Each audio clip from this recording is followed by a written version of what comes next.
মালয়েশিয়াতে মাত্র এসে পৌঁছেছি এবং আমার ছোট ভাই, আমার ইউনিভার্সিটির জুনিয়র, আমার ওয়াইস ছোট ভাই, সে আমাকে রিসিভ করতে এসেছে এবং সে আমাকে সাথে করে নিয়ে যাচ্ছে আমার গন্তব্যস্থানে। মানুষকে চুজ করি আসলে তখন ওয়াইস কর্মীর সাথে আমরা কথা বলে। আজকে একটা স্পেশাল দিন। আমার ভার্সিটির সিনিয়র উষ্ণা আপু আর তার হাজবেন্ডকে রিসিভ করতে আমরা যাচ্ছি কুয়ালালামপুর ইন্টারন্যাশনাল এয়ারপোর্টে।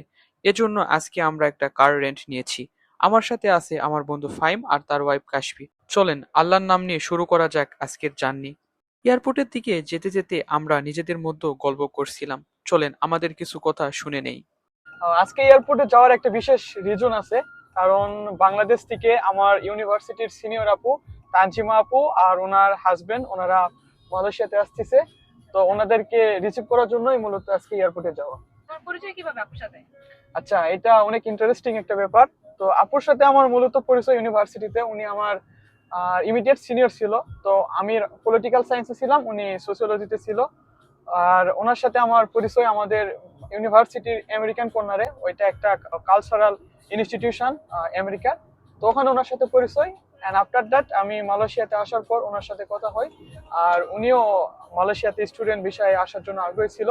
তো অবশেষে আমার ইউনিভার্সিটিতেই মাস্টার অফ এডুকেশনে উনি আসতেছে। কোন ইউনিভার্সিটিতে উনি মাস্টার্স প্রোগ্রামে আসতেছে। হ্যান্ডসাম একটা ড্রাইভার আছে। হ্যালো। হ্যালো। হ্যালো। তো আজকে কি আপনি আমাদেরকে কি ড্রাইভ করে নিয়ে যাচ্ছেন এয়ারপোর্টে? ইয়েস, আপনার আলহামদুলিল্লাহ। নামটা? আমার নাম কক স্টুডিও বাংলা। রাস্তায় বের হলেই মালয়েশিয়ার সৌন্দর্য আলাদা করে চোখে পড়ে। চারপাশে সবুজ গাছপালা, পরিষ্কার রাস্তা আর একদম শান্ত একটা পরিবেশ। যত সামনে এগোচ্ছি মনে হচ্ছে জার্নিটা যেন আসল আনন্দ। এভাবে আমরা এগিয়ে যাচ্ছি কুয়ালালামপুর ইন্টারন্যাশনাল এয়ারপোর্টের দিকে। অবশেষে আমরা এয়ারপোর্টে পৌঁছে গেলাম। উষ্ণা আপু আর তার হাজবেন্ড লিমন ভাই আগে থেকে আমাদের জন্য এয়ারপোর্টে অপেক্ষা করছিল। অবশেষে ওনাদের সাথে আমাদের দেখা হলো। সত্যি বলতে আমার কাছে এটা ছিল খুবই সুন্দর একটা মুহূর্ত। দেখা হওয়ার সাথে সাথেই লিমন ভাই আর আমি একে অপরকে জড়িয়ে ধরলাম। সেই আলিঙ্গনের ভিতরেই ছিল অপেক্ষা, ভালোবাসা আর এক অন্যরকম শান্তি। এয়ারপোর্টের ভিতরে গাড়ি নিয়ে 10 মিনিটের বেশি থাকলে এক্সট্রা চার্জ দিতে হয়, তাই আমরা বেশি দেরি না করে তাড়াতাড়ি গাড়িতে উঠে পড়লাম। আর যেতে যেতে উষ্ণা আপু আর লিমন ভাইয়ের কাছ থেকে শুনছিলাম তাদের জার্নির অভিজ্ঞতা আর অনুভূতির কথা। আসসালামু আলাইকুম। আমি তানজিমা মাহজাবিন। আমি মালয়েশিয়াতে মাত্র এসে পৌঁছেছি এবং আমার ছোট ভাই, আমার ইউনিভার্সিটির জুনিয়র, আমার ছোট ভাই, সে আমাকে রিসিভ করতে এসেছে এবং সে আমাকে সাথে করে নিয়ে যাচ্ছে আমার গন্তব্যস্থানে। আহ, এই জার্নিটা আসলে আমার জন্য খুবই এক্সেপশনাল, কারণ আমার ছোটবেলা থেকে ইচ্ছা ছিল আমি বাইরে পড়াশোনা করতে আসব হায়ার স্টাডির জন্য, এবং সবকিছু মনে হতো যে অনেক কঠিন। আহ, অনেক হেল্প করছে ওয়েস্টকর্নি, যে কারণে এটা অনেক সহজ হয়েছে এবং যে কারণে আমি এখানে এসে পৌঁছেছি। ভবিষ্যতে ইচ্ছা আছে যে ভালো করে পড়াশোনা করব এবং কিছু করার, এবং তার সাথে পিএইচডি করার ইচ্ছা আছে।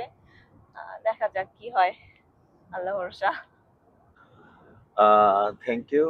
আসলে যে জার্নির কথা এখন শেয়ার করতে যাচ্ছি, তো এটা one kind of very important success story or journey.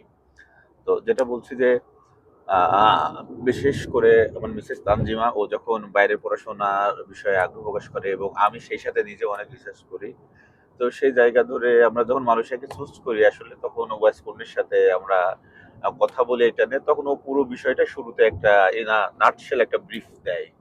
তো এবং সবকিছু পজিটিভ নেগেটিভ, তারপরে সেখানে ক্যারিয়ার ওরিয়েন্টেড যে জায়গাগুলো আছে সে জায়গাগুলো নিয়ে ওকে ব্রিফ দেয় এবং তার মধ্য দিয়ে একটা নতুন এক্সপিরিয়েন্সের জন্য আসলে যে মেন্টরিং বা ওরিয়েন্টেশন প্রসেস আমরা বলতে পারি, সেটা শুরু থেকে ও খুব স্মুথলি সেই জিনিসগুলো দিয়েছে। তো এবং তার মধ্য দিয়ে আহ, আমরা আসলে একদম ও ট্রাস্টেড পার্সন হিসেবে আমরা ওকে অ্যাজ এ মেন্টর হিসেবেই আমরা কনসিডার করি এবং ও পুরো প্রসেসটা একদম উইথ রেসপন্সিবিলিটিস, মানে he is responsible for this one.